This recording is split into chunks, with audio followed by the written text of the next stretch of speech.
नमस्ते छात्रों, हम 10वीं कक्षा के पाठ 3 हम भारतवासी, यह एक कविता पाठ है। इसकी आज हम इंट्रोडक्शन और इसके संबंधित उद्देश्य को हम जानकारी प्राप्त करेंगे और इसके कवि के बारे में भी हम थोड़ा सा संक्षिप्त जानकारी प्राप्त करेंगे। आगे की कक्षा में कवि के बारे में संपूर्ण रूप से हम पूरा जानकारी हम प्राप्त करेंगे। देखिए, हम भारतवासी, हम सब किस देश के निवासी है? हम सब भारत देश के निवासी है। कौन सा देश है हमारा? भारत देश। हम सब भारत देश के निवासी है, इसलिए हमको क्या कहते हैं? भारतवासी कहते हैं। हम सब कहाँ के निवासी है? भारत के। सो हम सबको क्या कहते हैं? हम सब भारतवासी कहलाते हैं। हम सब भारत के निवासी है, इसलिए हम सब भारतवासी कहलाते हैं। इस कविता पाठ के कवि, हम भारतवासी नामक कविता के कवि कौन है? इस कविता के कवि कौन है? देखिए, आरपी निशंक जी है। इस कविता के कवि कौन है? आरपी निशंक जी है। आरपी का अर्थ होता है रमेश पोखरियाल। रमेश पोखरियाल निशंक है। इनका पूरा नाम क्या है? देखिए, आरपी निशंक जी का पूरा नाम रमेश पोखरियाल निशंक है। रमेश पोखरियाल निशंक है। ये बीजेपी पार्टी के एक एमपी रहे हैं। हरिद्वार से ये एमपी बने हैं और अभी मानव संसाधन मंत्रालय के मंत्री के रूप में काम कर रहे हैं हमारे भारत संसद में। देखिए, ఈయన ఆర్పి నిశంక్ అనేటువంటి వారు దీనికి పోయెట్గా మనం తీసుకోవచ్చునా? ఆర్పి అంటే రమేష్ పోఖ్రియాల్. రమేష్ పోఖ్రియాల్ నిశంక్ అనేటువంటి వారు హమ్ భారత్వాసి అనేటువంటి యొక్క కవితా పాఠని రచించినటువంటి రైటర్గా మనం తీసుకోవచ్చు, కవి అండ్ రైటర్. కాబట్టి ఇక్కడ మనం తీసుకుంటే ఆర్పి నిశంక్ గారు మన మానవ వనరుల శాఖ, ముఖ్యంగా హ్యూమన్ రిసోర్స్ డెవలప్మెంట్ సంబంధించినటువంటి హెచ్ఆర్డీకి సంబంధించినటువంటి మినిస్టర్గా అట్ ప్రజెంట్ వర్క్ చేస్తున్నారు. హరిద్వార్ నుంచి ఈయన ఎంపీగా ఎలక్ట్ కావడం జరిగిందన. హరిద్వార్ అనేటువంటిది ఇది ఉత్తరాఖండ్ సంబంధించి వస్తుంది. ఈ హరిద్వార్ నుంచి ఈయన ఎంపీగా ఎలక్ట్ అయ్యారు. At present he's working as a MP and he's a minister of HRD department, human resource డెవలప్మెంట్గా మనం తీసుకోవచ్చు. హెచ్ఆర్డి మినిస్టర్గా కూడా అట్ ప్రజెంట్ ఈయన ఉన్నారు. అలాగే ఈయన ఉత్తరాఖండ్ 5th సీఎంగా కూడా పనిచేశారు. He was been CM of Uttarakhand 2009 నుంచి 2011 వరకు ఒక 3 years పాటు ఈయన ఉత్తరాఖండ్కి సీఎంగా కూడా వర్క్ చేయడం కూడా జరిగింది ఆర్పి నిశంక్. ఈయన గురించి టోటల్గా మన కవి పరిచయలో ఫుల్ క్లారిటీతో మనం డీటెయిల్స్ ఇచ్చేస్తాం. ప్రజెంట్లీ इंट्रोडक्शन ఒకసారి మనం తీసుకుందాం. देखिए, इसका उन्मुखीकरण हम पहले जानकारी प्राप्त करेंगे. उन्मुखीकरण का अर्थ क्या होता है? इंट्रोडक्शन. देखिए, इंट्रोडक्शन, इस पाठ का इंट्रोडक्शन इस प्रकार यहाँ दिया गया है. एक बार आप सब समझने का प्रयत्न कीजिए. देखिए, उन्मुखीकरण में क्या लिखा गया है मैं आप सबको पढ़कर सुनाता हूँ. आप सब अपने पाठ्य पुस्तक में ध्यान लगाकर एक बार देख लीजिए. अनेक स्थानों से बहने वाली सभी नदियाँ अंत में समुद्र में ही मिलती है. देखिए, अनेक स्थानों से बहने वाली सभी नदियाँ अंत में कहाँ मिलती है? समुद्र में ही मिलती है. उसी प्रकार अलग अलग धर्म में जन्म लिए मनुष्य भी परमात्मा के पास पहुँचते हैं. अलग अलग धर्मों में जन्म लेने वाले सभी मनुष्य भी कहाँ पहुँच जाते हैं? परमात्मा में ही पहुँच जाते हैं. कोई भी धर्म छोटा या कोई भी धर्म बड़ा नहीं होता है. मानव जाति एक है, मानव धर्म एक है. यह एक सबसे महत्वपूर्ण बात कही गई है सबसे महत्वपूर्ण व्यक्ति द्वारा. कौन है ये सबसे महत्वपूर्ण व्यक्ति? सभी लोगों के जीवन को बहुत प्रेरित करने वाला यह महान व्यक्ति कौन है? देखिए, स्वामी विवेकानंद. स्वामी विवेकानंद जी का यह कथन है और इस कथन के बारे में हम एक बार ध्यान दीजिए और इस उन्मुखीकरण को समझने का प्रयत्न कीजिए. देखिए, स्वामी विवेकानंद कहते हैं, स्वामी विवेकानंद क्या कहते हैं? देखिए, अनेक स्थानों से बहने वाली सभी नदियाँ अंत में समुद्र में ही मिल जाती है. नदी चाहो कहीं पर भी जन्म लिया हो, लेकिन अंत में उसको मिलना कहाँ है? समुद्र में मिलना है. नदी ఎక్కడ పుట్టినప్పటికీ కూడా చివరిగా సముద్రంలో ఎలాగైతే అన్ని నదులు కూడా అంటే వేరు వేరు ప్రాంతాల్లో పుట్టినటువంటి నదులు అనేక ప్రాంతాల్లో ప్రవహించి చివరికి సముద్రంలో కలుస్తాయి. ఉదాహరణకు మనం తీసుకుంటే ఒక కృష్ణానదిని ఎగ్జాంపుల్ తీసుకుందాం. కృష్ణానది ఇక్కడ మహాబలేశ్వర్, మహారాష్ట్రలో ఉన్నటువంటి మహాబలేశ్వర్లో జన్మిస్తుంది కృష్ణానది. మహారాష్ట్రలో దాదాపుగా ఈ యొక్క కృష్ణానది 314 కిలోమీటర్లు ప్రవహిస్తుంది. మహారాష్ట్రలో 314 కిలోమీటర్స్ ప్రవహిస్తుంది. అక్కడి నుంచి కర్ణాటకకు వస్తుంది. కర్ణాటకలో 508 కిలోమీటర్స్ ప్రవహిస్తుందండి కృష్ణానది.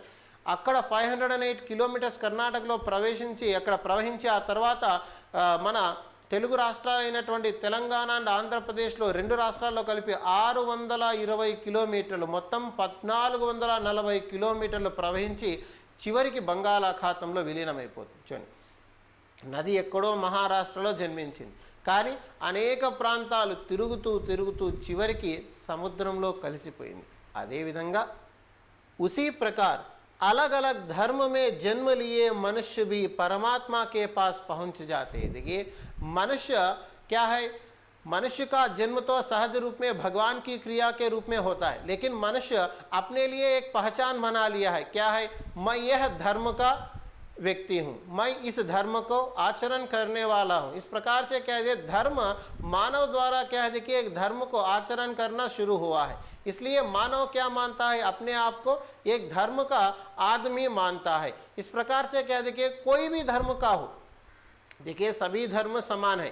कोई भी धर्म ऊंचा धर्म नहीं है, कोई भी धर्म नीचा भी नहीं है. सभी धर्मों को समान गौरव यहाँ मिल रही है. और यहाँ क्या कह रहे हैं? देखिए, उसी प्रकार अलग अलग धर्म में जन्म लिए मनुष्य भी, వేరు వేరు ధర్మాల్లో జన్మించినటువంటి ప్రతి ఒక్కరు కూడా अलग अलग धर्मों में जन्म लेने वाले सभी लोग भी कहाँ मिल जाते हैं? परमात्मा के पास पहुँचते हैं.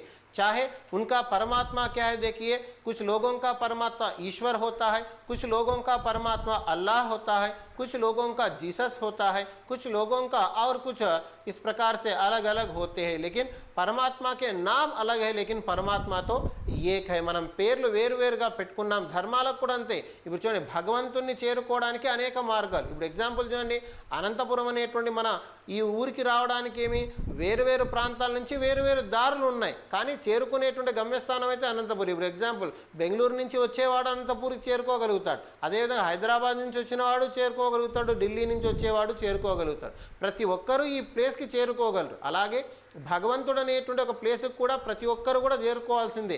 ఏమంటే వేరువేరు దారుల్లో వస్తున్నారు. ఆ దారులు ఏంటంటే ధర్మాలు. మన యొక్క ఆచరించేటువంటి యొక్క ధర్మాన్ని మనం ఏమిటంటే ఒక రిలీజన్ని మనం ఏమిటంటే చెప్తాం. రిలీజన్ అంటే ఏంటి? It is a way to worship the God. భగవంతుని కొలవడానికి, భగవంతుని ప్రార్థించడానికి మనం ఎంచుకున్నటువంటి ఒక మార్గం రిలీజన్ అంతే, ఒక మార్గం అంతే. కాబట్టి ప్రతి ఒక్కరు ఒక్కొక్క మార్గాన్ని సెలెక్ట్ చేసుకున్నారు. కాబట్టి ఆ మార్గంగా మనం ఇక్కడ తీసుకోవచ్చు. కాబట్టి స్వామి వివేకానంద కూడా ఏం చెప్తున్నారు చూడండి, अलग अलग धर्म में जन्म लिए मनुष्य भी परमात्मा के पास पहुंचते हैं. सभी धर्मों के लोग अंत में तो भगवान में ही लीन होना पड़ता है. ప్రతి ఒక్కరు కూడా మేము భగవంతుని చేరుకుంటామనేటువంటి విషయాన్ని ఇక్కడ చెప్పడం జరుగుతుంది. कोई भी धर्म छोटा या बड़ा नहीं होता. ఏ ధర్మము గొప్పదని కాదు, తక్కువని కాదు. ప్రతి ఒక్క ధర్మానికి తనదైనటువంటి గొప్పతనం ఉంటుందనేటువంటి విషయాన్ని మనం గుర్తించాలి. ఇప్పుడు ఎగ్జాంపుల్ చూడండి, మనం ఒక ధర్మాన్ని ఆచరిస్తున్నాం. ఎందుకు ఆచరిస్తున్నాం ఒక ధర్మాన్ని అంటే, మన తల్లిదండ్రులు మనకు ఆ ధర్మాన్ని ఇచ్చారు. ఎలాగైతే మనకి మన పుట్టుకు కారణమైనటువంటి తల్లిదండ్రులు ఏం చేస్తున్నారు, వారు మనకి ఈ యొక్క ధర్మాన్ని కూడా మనకి ఇస్తున్నారన్నమాట. ఒక ధర్మాన్ని ఆచరిస్తున్నాం. నేను ఈ ధర్మాన్ని ఆచరిస్తున్నాను, నీవు నా సంతానంగా జన్మించినందుకు నీవు కూడా ఈ ధర్మాన్ని ఆచరించాలి అని చెప్పేసి మన తల్లిదండ్రులు మనకు ఒక ధర్మం వైపుగా తీసుకెళ్తారు. ఎందుకు ఈ ధర్మాన్ని ఆచరించడం అవసరమా అంటే ఖచ్చితంగా అవసరం. ఎందుకంటే ప్రతి ఒక్కరూ కూడా ఒక మంచి దారిలో మంచి నడవడిక కలిగి ఒక మంచి వేలో వెళ్ళడానికి ధర్మం ఏంటంటే ఉపయోగపడుతుంది. ముఖ్యంగా ప్రతి ధర్మము కూడా మంచే బోధిస్తుందని, ఏ ధర్మము కూడా చెడు బోధించదు, ఏ ధర్మం ఇంకొక ధర్మాన్ని కించపరచదు. కానీ మనుషుల యొక్క ఆలోచనలు వాళ్ళ ప్రవర్తనలు కొద్దిగా ఇలాంటి కొన్ని చెడు క్రియేట్ చేస్తూ ఉంటాయి. కానీ మన వరకు మనం ఏం భావించాలి, మనం అందరం కూడా ఒకే ధర్మాన్ని ఆచరిస్తున్నాం, అది ఎవరి ధర్మం వారికి గొప్ప అనేటువంటి విషయాన్ని మనం కూడా గమనించి ప్రతి ఒక్కరు కూడా ధర్మాన్ని ఆచరిస్తూ మనమందరం కూడా ముందుకు సాగాలనేటువంటి విషయాన్ని ఇక్కడ చెప్తున్నారు. చూడండి, ధర్మం అంటే రెండు మీనింగ్స్ వస్తాయి. ఒకటి వచ్చేసి రిలీజన్ అని వస్తుంది, ధర్మం అంటే జస్టిస్ అనేటువంటి మీనింగ్ కూడా వస్తుంది. కానీ ఇక్కడ రిలీజన్ అనే మనం తీసుకోవచ్చు. अलग अलग धर्म में जन्म लिए मनुष्य भी పరమాత్మ కే పాస్ పహుంచితే, ఖచ్చితంగా మనమంతా కూడా భగవంతుని చేరుకోక తప్పదు. కోయి భీ ధర్మ ఛోటా యా బడా నహీ హోతా, ఏ ధర్మం కూడా గొప్పది కాదు, అలాగే ఏ ధర్మం కూడా తక్కువైంది కూడా కాదు అనేటువంటి విషయాన్ని మనం గమనించాలి. ప్రతి ధర్మానికి ఒక ఐడెంటిటీ ఉంటుంది, ప్రతి ధర్మం కూడా గొప్పదే. మనకు వేరొక ధర్మాన్ని గురించి పెద్దగా తెలియదు కాబట్టి ఆ ధర్మం గురించి మనకి నాలెడ్జ్ ఉండకపోవచ్చు, అంతే. మనం ఆ ధర్మాన్ని గురించి తెలుసుకుంటే ఖచ్చితంగా ఆ ధర్మంలో ఉన్నటువంటి గొప్ప విషయాలు కూడా మనం తెలుసుకోవచ్చు. అంతేకాకుండా యూనివర్సల్ ట్రూత్ ఏమిటంటే అన్ని ధర్మాలు కూడా సమానమైన ప్రిన్సిపల్స్ కలిగి ఉంటాయి. మనం ఆచరించే దాన్ని బట్టి, మనం ఆలోచించే దాన్ని బట్టి మారుతూ ఉంటాయి మన వరకు అన్నమాట. అలాగే చూడండి ఏమంటున్నారు, మానవ జాతి ఏక్ హై. स्वामी विवेकानंद क्या कहते हैं, देखिए, मानव जाति एक है, सभी मानव एक ही है और మానవ ధర్మ ఏకై, అందరి మానవ ధర్మాలు ఒకటే. ఆ మానవత్వం అనే ధర్మాన్ని మనం పాటించాలనేటువంటిది గొప్ప విషయాన్ని స్వామి వివేకానంద్ మనకి ఇక్కడ చెప్తున్నారు. హం భారత్వాసి, ఈ యొక్క భారతీయులందరూ కూడా ఇలాంటి గుణాలని కలిగి ఉండాలి అనేటువంటిది ఇక్కడ చెప్తున్నది. ఏ సభీ భారతవాసి अपने मन में किस प्रकार की भावनाएं रखना चाहिए, अपने मन में यहाँ जो स्वामी विवेकानंद बता रहे हैं इन सभी बातों को अपने मन में ध्यान से रखना चाहिए. देखिए, स्वामी विवेकानंद कहते हैं जिस प्रकार से सभी नदियों का गम्य स्थान, अंतिम स्थान क्या है, सागर है, उसी प्रकार से सभी धर्म में जन्म लिए सभी लोगों को कहाँ पहुँचना है, परमात्मा में पहुंचना ही है. उसी प्रकार से सभी, कोई भी धर्म कहते कि छोटा नहीं होता, कोई भी धर्म बड़ा नहीं होता, सभी धर्म समान है, सभी मनुष्य एक है, मानव जाति एक है, मानव धर्म एक है. हम सबको इसको याद रखते हुए आगे बढ़ना चाहिए. इस प्रकार के विषय से ही हम इस पाठ में भी, हम भारतवासी नामक पाठ भी हमें इस मानवता के मार्ग पर चलने के लिए, विश्व बंधुत्व के मार्ग पर चलने के लिए हमें प्रेरित करते हैं. विश्व बंधुत्व, विश्व शांति की स्थापना करना सभी भारतीयों का लक्ष्य होना चाहिए. इसी विषय के बारे में इस पाठ में, इस कविता पाठ में हमें चर्चा मिलती है. और यहाँ कुछ प्रश्न दिए गए हैं, एक बार इन पर ध्यान दीजिए. नदियाँ किसमें विलीन होती है, सभी नदियाँ कहाँ विलीन होती है. देखिए, यहाँ 3 प्रश्न दिए गए हैं. अब तक हमने जो यह विवेकानंद जी के जो बातें हमने अब तक जान लिया है, इन बातों के बारे में विषय जान लिया है, इसके बारे में 3 प्रश्न यहाँ दिए गए. देखिए, नदियाँ किसमें विलीन होती है, कहाँ विलीन होती है सभी नदियाँ, सभी नदियाँ अंत में सागर में विलीन होती है. इसमें किस किस को एक बताया गया है, कौन कौन एक है, क्या क्या एक है, किसके बारे में एक बताया गया है. देखिए, यहाँ हम सभी मनुष्यों को एक बताया गया है. सबसे पहले कोई भी धर्म छोटा या बड़ा नहीं है, मानव जाति एक है, सभी मनुष्य एक है. किन किन को एक बताया गया है, सभी मानव जाति एक ही है. और मानव धर्म एक है, मानव जाति एक है और मानव धर्म भी एक बताया गया है. मानव जाति एक है, इस पर अपना विचार बताइए. मानव जाति एक है, इस पर अपना विचार, अपना ओन क्या देखिए विचार, आप क्या सोचते हैं, मानव जाति एक ही है या अलग अलग है. मेरे विचार में तो सभी मानव एक ही है, क्योंकि शायद हम दूसरे धर्म के क्यों न हो, लेकिन हम सब भाई की तरह मिलजुल कर रहते हैं. एक के कष्टों में दूसरे बांट लेते हैं और उनको सुख पहुंचाते हैं. सभी लोगों के सुख में भी दूसरों को शामिल करके उनको भी हम सुख बांटते हैं. देखिए, सभी लोगों के कष्ट सुखों को हम बांट रहे हैं. हम सब मनुष्य है, हम सब एक है. इस प्रकार से हम आगे बढ़ना चाहिए, तभी देश को भी क्या है, देखिए, आगे बढ़ता है. कौन सा देश आगे बढ़ता है, जिस देश में सभी लोग अपनापन रखते हैं, जिस देश में सभी लोग अपने आप से कह देखिए सभी लोगों से मिलजुल कर रहते हैं, वही देश आगे बढ़ता है. ఏ దేశంలో ఉన్నటువంటి ప్రజలైతే అందరూ ఒకటే, అన్ని ధర్మాలు ఒకటే, మనమంతా ఒకటే, మనుషులమంతా ఒకటే అని నమ్ముతారో ఖచ్చితంగా ఆ దేశం అభివృద్ధిని సాధిస్తుంది అనేటువంటి విషయాన్ని మనం గుర్తుపెట్టుకోవాలి. అదేవిధంగా ఉద్దేశ్య చూడండి, पाठ का उद्देश्य के बारे में यहाँ क्या बताया जा रहा है. मैं पाठ के उद्देश्य को भी आपके सामने प्रस्तुत करता हूँ. देखिए पाठ के उद्देश्य को हम यहाँ ध्यान से देखेंगे. देखिए पाठ का उद्देश्य, पाठ का उद्देश्य क्या है. देखिए छात्रों में कविता, गीत आदि की रचना शैली का विकास करना और उनमें देशभक्ति के साथ साथ विश्व बंधुत्व, विश्व शांति, अहिंसा, त्याग, समर्पण आदि सद्गुणों का विकास करना तथा भारत को और भी सशक्त कर अंतर्राष्ट्रीय स्तर पर अग्रसर करने की प्रेरणा देना इस पाठ का मुख्य उद्देश्य है. देखिए इस पाठ का उद्देश्य क्या बताया जा रहा है. देखिए एक बार ध्यान से आप अपने पाठ्य पुस्तक में देख लीजिए.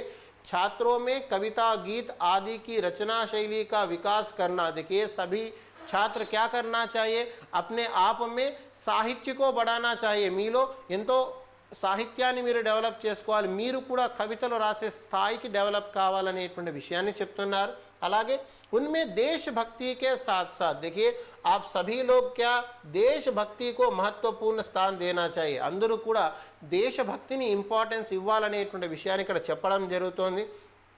साथ साथ इस पाठ में मुख्य बिंदु कौन कौन से देखिए, विश्व बंधुत्व और विश्व शांति. इन सभी विषयों को क्या है देखिए डेवलप करना इस पाठ का मुख्य उद्देश्य है. देखिए हम भारतवासी नामक पाठ में हमें विश्व बंधुत्व को महत्व दिया है. यह पाठ व्हाट इज मीन बाय विश्व बंधुत्व, వరల్డ్ యూనిటీ, ప్రపంచంలో ఉన్న ప్రతి ఒక్కరు కూడా సమానమే, కేవలం భారతీయులు మాత్రమే ఒకటి కాదు. ప్రపంచంలో ఉన్నటువంటి ప్రతి ఒక్కరు కూడా, ప్రతి మానవుడు కూడా ఒకటే అనేటువంటిది మనం నిరూపించాలి. ప్రతి ఒక్కరితో కూడా మనం కలిసిమెలిసి ఉండాలి. కేవలం నేను నా ప్రాంతం వారితోనే కలిసిమెలిసి ఉంటాను, కేవలం నేను నా రాష్ట్రం వారితో మాత్రమే కలిసిమెలిసి ఉంటాను, కేవలం నేను నా దేశం వారితో మాత్రమే కలిసిమెలిసి ఉంటాను, కేవలం ఈ నా దేశమే నాకు గొప్ప, వేరే వారు ఎవరూ కాదనేటువంటి ఆలోచనని పక్కన పెట్టి ప్రతి ఒక్కరూ కూడా విశ్వశాంతి, వరల్డ్ పీస్ అనేటువంటి దాని వైపు దృష్టి మళ్లించి మనమందరం కూడా మన జీవితంలో ముందుకు సాగాలి అనేటువంటి విషయాన్ని ఇక్కడ చెప్తున్నారు. देखिए हम भारतवासी नामक पाठ का उद्देश्य क्या है, सभी लोगों में विश्व बंधुत्व को जगाना, विश्व शांति को जगाना. यह दो महत्वपूर्ण पॉइंट्स है. इन सभी के बारे में ही हमारा पाठ आगे भी हम पढ़ने जा रहे हैं. देखिए विश्व बंधुत्व, विश्व शांति की स्थापना करना हर भारतीय का उद्देश्य है. प्रति ఒక్క భారతీయుడు కూడా ప్రపంచ శాంతిని, ప్రపంచ ఐక్యతని, देखिए विश्व बंधुत्व का होता है ప్రపంచ ఐక్యత, వరల్డ్ యూనిటీ, ప్రతి ఒక్కరు కూడా యూనిటీగా ఉండాలని, విశ్వశాంతి వరల్డ్ పీస్ని ఏమిటంటే మనం డెవలప్ చేయాలని, అహింస దీనికోసం అహింస అనేటువంటి ఒక మార్గంలో మనం నడవాలి, త్యాగ గుణాన్ని కలిగి ఉండాలి, సమర్పణ అనేటువంటి ఒక గుణాన్ని కలిగి ఉండాలి, అలాగే సద్గుణం కా వికాస్ కర్నా, ఇలాంటి మంచి గుణాలను డెవలప్ చేసుకోవడం అనేటువంటిది మనం అందరం కూడా చేయవలసినటువంటి ముఖ్యమైనటువంటి పని అనేటువంటిది ఇక్కడ ఉద్దేశ్య means what is the aim of the lesson. Aim of the లెసన్లో ఇక్కడ చెప్తున్నారు. देखिए हम सबको అహింసా మార్గ పర్ చలనా చాహియే, మనమంతా కూడా అహింస అనే మార్గంలో నడవాలి, అలాగే త్యాగ గుణాన్ని కలిగి ఉండాలి. देखिए हमें स्वार्थी नहीं बनना चाहिए. हम जो भी कहते कि भगवान की कृपा से हमें जो मिल रहा है उसमें से थोड़ा भाग हम कहते कि जो लोग गरीब रहते हैं, जो लोग निस्सहाय रहते हैं, उनके लिए हमें दान धर्म देना चाहिए.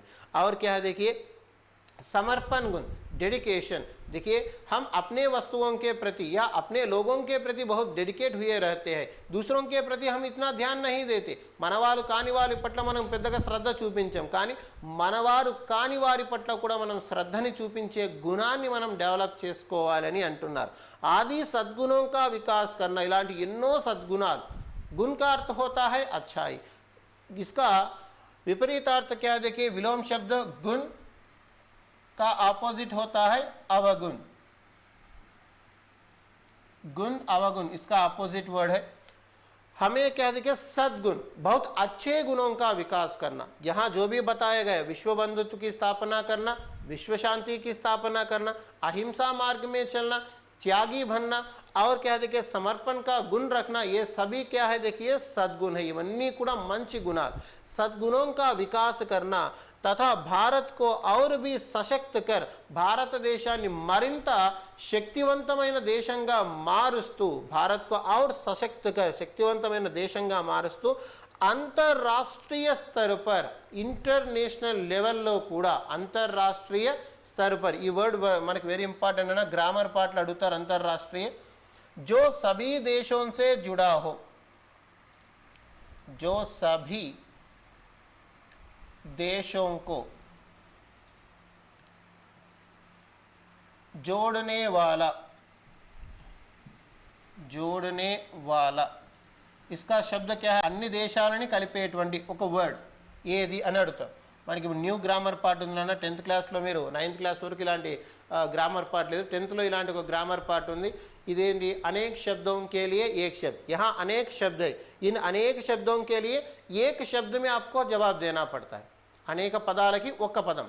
చూడండి, जो सभी देशों को जोड़ने वाला అన్ని దేశాలని కలుపుతూ ఉపయోగించేటువంటి ఒక్క పదం. ఏంటి ఆ పదము? अंतरराष्ट्रीय, इंटरनेशनल అంటే అంతా విశ్వమంతా అనేటువంటి వర్డ్ వస్తుంది. కాబట్టి इसका जवाब क्या होता है? अंतरराष्ट्रीय. अंतरराष्ट्रीय इसको आपको नोट करना चाहिए कंपल्सरीली. आप अपने पाठ्य पुस्तक में इस विषय को लिखना चाहिए. टेक्स्ट बुक లో కూడా మీరు రాసుకోండి. ఈ లెసన్ చూసినప్పుడు ఈ వర్డ్ చూసినప్పుడు మీకు ఐడియా రావాలి. जो सभी देशों को जोड़ने वाला, जो सभी देशों को जोड़ने वाला, इसका इस शब्द का क्या देखिए, एक शब्द कौन सा होता है? इन अनेक शब्दों का एक शब्द होता है अंतरराष्ट्रीय, इंटरनेशनल. अंतरराष्ट्रीय स्तर पर अग्रसर करने की प्रेरणा देना इस पाठ का मुख्य उद्देश्य है. अग्रसर करना का अर्थ होता है आगे बढ़ाना. ఇది కూడా ముహావరా మీనింగ్ ना, अग्रसर करना, आगे बढ़ना, आगे बढ़ना, ముందుకు సాగడము అని మీనింగ్ వస్తుందన్న. देखिए, अंतरराष्ट्रीय स्तर पर अग्रसर करने की प्रेरणा देना इस पाठ का मुख्य उद्देश्य है. ఈ లెసన్ ఒక మెయిన్ ఎయిమ్ గా కూడా మనం తీసుకోవచ్చు. ఇంకోసారి చెప్తా చూసుకోండి. ఇక్కడ देखिए पाठ का उद्देश्य क्या है? देखिए पाठ का उद्देश्य क्या है? कवि इस पाठ के द्वारा सभी लोगों में क्या है देखिए कविता और गीत आदि को लिखने की क्या है देखिए एक शैली का विकास करना चाहते हैं. अंदरू కూడా ఇలాంటి కవితలు కానీ ఇలాంటి పోయమ్స్ రాసేటువంటి ఇలాంటి సాంగ్స్ రాసేటువంటి ఒక శైలిని डेवलप చేయాలనుకుంటున్నారు. और सभी लोगों में देशभक्ति को विकसित करना चाहते हैं. कवि किसका विकास करना चाहते हैं? सभी लोगों में देशभक्ति को भी विकसित करना चाहते हैं. और इसके साथ साथ विश्व बंधुत्व, विश्व शांति, अहिंसा, त्याग, समर्पण आदि सद्भावनाओं का विकास करना भी चाहते हैं. देखिए कवि किन किन का विकास करना चाहते हैं? सभी लोगों में विश्व बंधुत्व को विकसित करना चाहते हैं, वर्ल्ड यूनिटी को विकसित करना चाहते हैं, विश्व शांति, वर्ल्ड पीस को भी क्या है देखिए डेवलप करना चाहते हैं, अहिंसा गुण, त्याग स्वभाव और समर्पण का गुण आदि सद्गुणों का विकास करना चाहते हैं. इन सभी अच्छे गुणों को सभी लोगों में विकसित करना चाहते हैं हमारे कवि. और भारत को और भी सशक्त कर भारत देशाన్ని మరింత స్ట్రెంథన్ చేస్తూ अंतरराष्ट्रीय स्तर पर अग्रसर करने की प्रेरणा देना इस पाठ का मुख्य उद्देश्य. ఈ పాఠం యొక్క ముఖ్యమైనటువంటి ఉద్దేశంగా కూడా మనం తీసుకోవచ్చు. यहाँ देखिए अनेक शब्दों के लिए एक शब्द देखिए, जो सभी देशों को जोड़ने वाला. इन अनेक शब्दों के लिए एक शब्द कौन सा है देखिए? अंतरराष्ट्रीय. गुण नामक शब्द का विपरीतार्थक शब्द क्या होता है? अवगुण. गुण अवगुण विपरीतार्थक है. अग्रसर करना, इस शब्द का मुहावरे का अर्थ क्या है देखिए? आगे बढ़ना. अग्रसर करना, इस मुहावरे का अर्थ क्या है देखिए? आगे बढ़ना. इन सभी विषयों को हम ध्यान रखना चाहिए. और विधा विशेष देखिए, प्रस्तुत कविता देशभक्ति की भावना पर आधारित है. इस विधा में भी हम देख सकते हैं पाठ का और ముఖ్య ఉద్దేశ్యం क्या है, లెసన్ లో ఉన్నటువంటి ఒక మెయిన్ టాపిక్ దేని గురించి ఉందనేటువంటిది కూడా ఇక్కడ ఒకసారి మనం చూడొచ్చు. సేమ్ పైన చెప్పినటువంటివి ఇంకొక పాయింట్స్ రూపంలో ఇక్కడ క్లియర్ గా ఇవ్వడం జరుగుతుంది. బాగా చూసుకోనానా. प्रस्तुत कविता देशभक्ति की भावना पर आधारित है. यह कविता किस प्रकार की भाव पर आधारित कविता है? देशभक्ति नामक एक भाव पर आधारित कविता है यह हम भारतवासी नामक कविता। यह गेय कविता है, यह गीत के रूप में गाने वाली एक कविता रही है। हमें इसमें कह देखिए तुकान शब्द प्रथम प्रेरणार्थक क्रिया व सामान्य भविष्य में है। इसमें कुछ प्रेरणार्थक क्रियाओं का भी प्रयोग किया गया है। मैं आपको क्रियाओं के बारे में व्याकरण पाठ जब भी मैं आपको पढ़ाता हूँ, व्याकरण पाठ में मैं आपको समझाता हूँ क्रिया क्या है, प्रेरणार्थक क्रिया क्या है, प्रथम प्रेरणार्थक क्रिया क्या है, द्वितीय प्रेरणार्थक क्रिया क्या है। इन सभी के विषयों के बारे में हम आगे व्याकरण की कक्षा में हम जानकारी प्राप्त करेंगे। यह कविता बच्चों में सत्य, अहिंसा, त्याग और समर्पण की भावना जागृत कर उन्हें विश्व बंधुत्व की ओर कदम बढ़ाने की प्रेरणा देती है। देखिए यह कविता किसके बारे में बता रही है? यह कविता बच्चों में क्या देखिए सत्य, अहिंसा, त्याग, सत्य, अहिंसा, त्याग और समर्पण की भावना जागृत करना। देखिए सत्य, अहिंसा, त्याग इन सभी भावनाओं को क्या देखिए बच्चों के मन में जागृत करना और विश्व बंधुत्व की ओर, विश्व बंधुत्व मीन्स वर्ल्ड यूनिटी, विश्व बंधुत्व की ओर कदम बढ़ाने की प्रेरणा देती है। विश्व बंधुत्व की ओर क्या देखिए हमें कदम बढ़ाना है, इसके बारे में क्या देखिए यहाँ प्रेरणा दे रही है इस कविता। देखिए सत्य, अहिंसा, त्याग और समर्पण की भावना जागृत कर उन्हें विश्व बंधुत्व की ओर कदम बढ़ाने की प्रेरणा यह कविता हमें दे रही है। ప్రపంచ ఐక్యత గురించి, వరల్డ్ యూనిటీ గురించి ఏమిటంటే ఈ కవితలో మనం తెలుసుకుంటున్నాం। विश्व बंधुत्व की ओर कदम बढ़ाने की प्रेरणा हमें इस कविता के द्वारा मिल रही है అనేటువంటి విషయాన్ని ఇక్కడ మనం తీసుకోవచ్చు। ఇది ఈ యొక్క మోటివేషన్తో ఈ యొక్క పోయంని మనకి ఇక్కడ ఇవ్వడం జరిగింది। आपको क्या है देखिए विवेकानंद जी का एक वाक्य आपको आगे दिया गया है। उन्मुखीकरण में विवेकानंद के वाक्यों को आपको ध्यान देना चाहिए। यहाँ कविता के उद्देश्य और विधा विशेष को बारे में भी जो भी विषय यहाँ बताया गया, इन सभी विषयों को एक दो बार आप भी पढ़िए और इन सभी विषयों को आप भी जानने का प्रयत्न कीजिए। जो भी व्याकरणांश यहाँ समझाए गए, विपरीतार्थक हो, अनेक शब्दों के लिए एक शब्द हो या कोई मुहावरा हो, कदम बढ़ाना, देखिए अग्रसर करना, आगे बढ़ना, कदम बढ़ाना, यह भी क्या है देखिए कदम बढ़ाने का इसका अर्थ भी होता है आगे बढ़ना, आगे बढ़ना। इन सभी मुहावरों को आप ध्यान से आपके पुस्तक में नोट कर लीजिए और इन सभी विषयों के बारे में हम आगे के कक्षा में भी चर्चा करेंगे। आगे दूसरा सेशन में इस पाठ से संबंधित कवि आर.पी. निशंक की चर्चा हम करेंगे। फिर आने वाले सेशंस में हम इस हम भारतवासी नामक कविता की पूर्ण रूप से चर्चा करते हुए आपको समझाने का प्रयास करेंगे। आप सब जो भी विषय बताए गए इन सभी विषयों को ध्यान से देखिए। जो भी व्याकरण अंश बताए गए उन व्याकरण अंशों को नोट करके एक दो बार पढ़ने का प्रयत्न कीजिए, एक दो बार लिखने का भी प्रयत्न कीजिए। आशा करता हूँ कि आपको यहाँ तक समझ में आया है। अगले सेशन में हम मुलाकात